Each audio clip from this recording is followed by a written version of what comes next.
Hi guys, welcome to my channel. Hi guys, welcome to my YouTube channel. If you're dropping by for the first time, I'm a makeup artist based in Lagos. I create amazing looks, and today I'm doing a full tutorial on how I created this beautiful look on my bride for her pre-wedding shoot. Let's get right into it. Right now I'm already applying her moisturizer. I used the moisturizer from Embryolisse. It's really good and hydrating. That's why I love to use it. And right after that, I'll be using the primer for her T-zones. I'm using this primer from I think Omari Code mattifying primer. I use that on her T-zones. Right after that, you'll see me using another moisturizer, another primer, pardon me, for her T-zone still, before I went right into foundation. So I always like to keep the tone and shade directly close to her skin tone. So I used the setting spray from Charlotte Tilbury, the airbrush setting spray, to give me that skin-like finish. I sprayed the foundation down before blending. So that's what you see me doing now. I'm blending a foundation. Can you see the skin match? Can you see how that, she was showing me that her body is actually lighter than her face. So we had to now work something out to give her that even tone, because her body is light, but then her neck is the color of her face. So we had to work with both of those shades to ensure that we'll get the perfect match. You see at the end of this video how we were able to do all of that. So I was just blending the foundation here. I think I used the foundation from Sylvimak. Yes, Sylvimak. I used the foundation from Sylvimak. I mixed it with a bit of NARS. Yeah, I used the foundation from NARS and Sylvimak. I can't remember the shade right now, but if while I'm creating the caption, I could add it in the description bar below. If you really want to know, you could check that out. So I sprayed that down to lock everything in. I always like to spray down when I'm doing my skin work, so that my foundation has more longevity and it can hold on to the skin nicely for a long time. So I went into blush because, like I said, she mentioned that her body was lighter, so we had to, in short, the shade I have on her face now will sort of like still be like a contour tone, because I'm going to highlight her face a little brighter than I would have done normally. So that's why I didn't bother contouring, so that I don't have too much product on her face. So you can see the shade I'm using. So I'm using that to highlight her face. By the time I'm done highlighting, that side of her face will probably look snatched already. Though I use a little another concealer from Nubian. I used the first concealer you see me using was Born This Way concealer. Then I added a tone that was a bit closer to her skin tone from Nubian. So yeah, you see me blend all of that together. So just see what I do, and I believe it's explanatory enough. So really I'm just blending that together. I want to give our skin some balance, the tone of us, the tone and shade, some balance rather, somewhere in between her neck and her body has to perfectly align. So I'm highlighting her face, still blending. You know what, I'll just allow you watch, then I'll come back when I need to explain.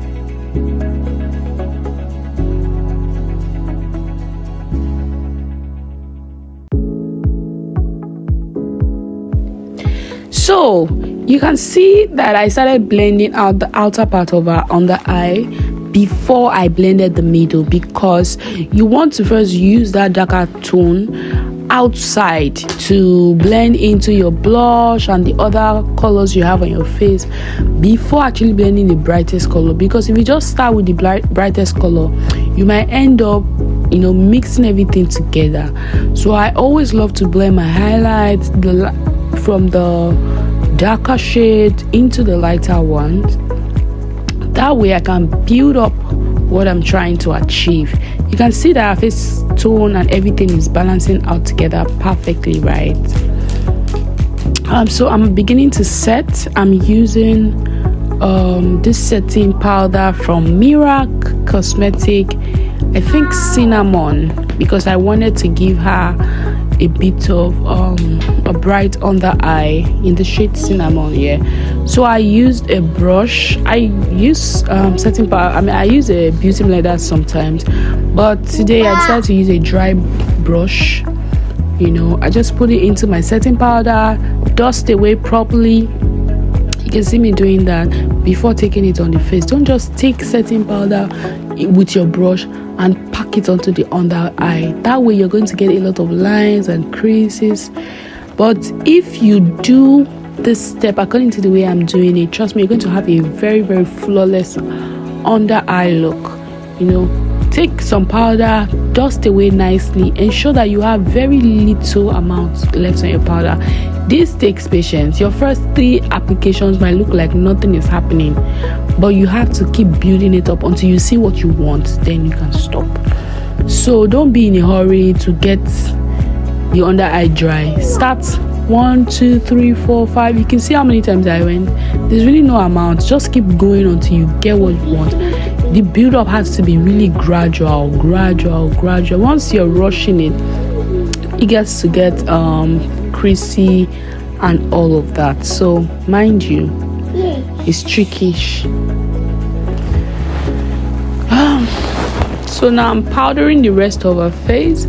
I'm using her powder just to set the rest of her face. I always go over my under eye with a powder as well, but today I'm just doing a what's it called now, setting powder.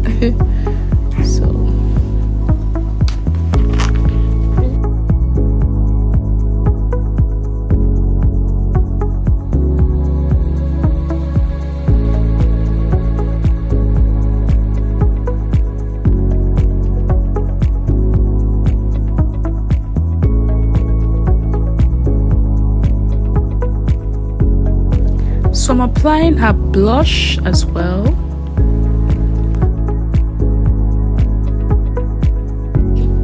Right after that, I love to set all that powdery look down with some setting spray.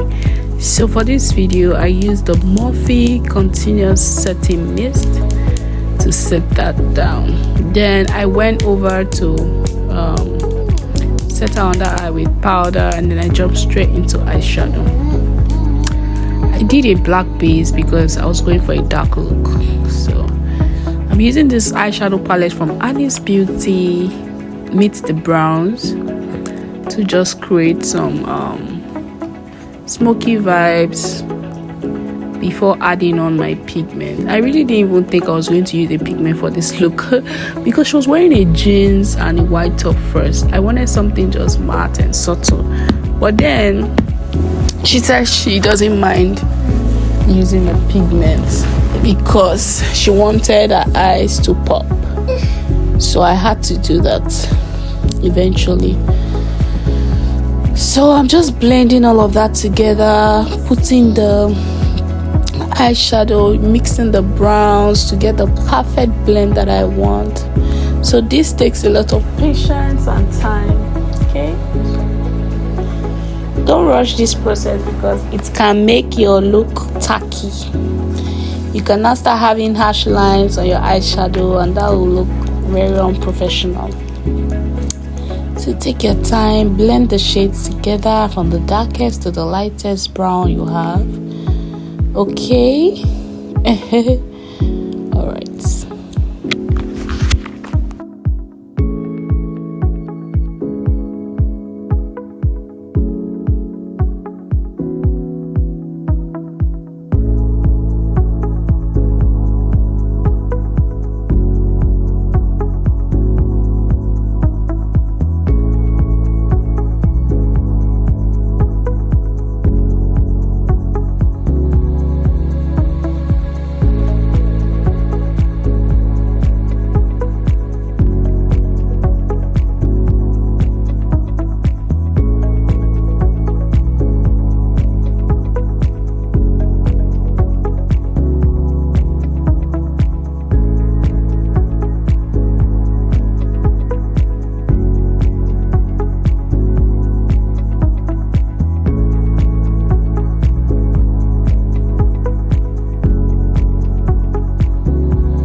So we're going straight into brows. Her brows are really defined already. I'm just going to follow the lines from the top and underneath to create the perfect shape that I want. It was really pretty easy.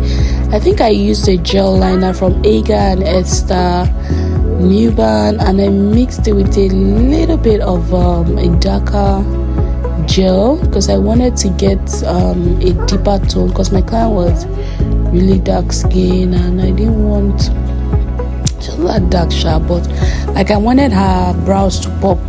I didn't want it to just be missing in the equation.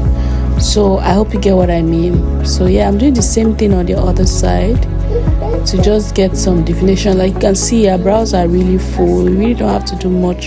For people like this that already have full brows, it was just pretty easy just to get the nice shape and highlight the brows. That was all I had to do.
I'm so sorry guys.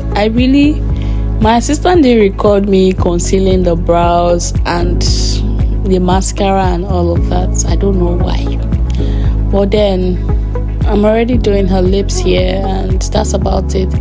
So the lash glue is not dry yet, that's why it's looking like that.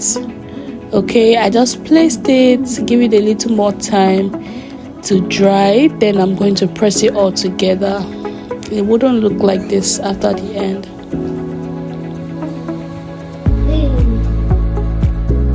So I'm using the Silly spray, the one size setting spray. This spray is really matte. I love it. And that's what I use to set everything together at the end of this look. And then I'm pressing her lashes like I mentioned I was going to earlier. So I'm going to still press the other side as well. I was meant to use a tweezer though, but I just thought my hand would do a better job. So yeah.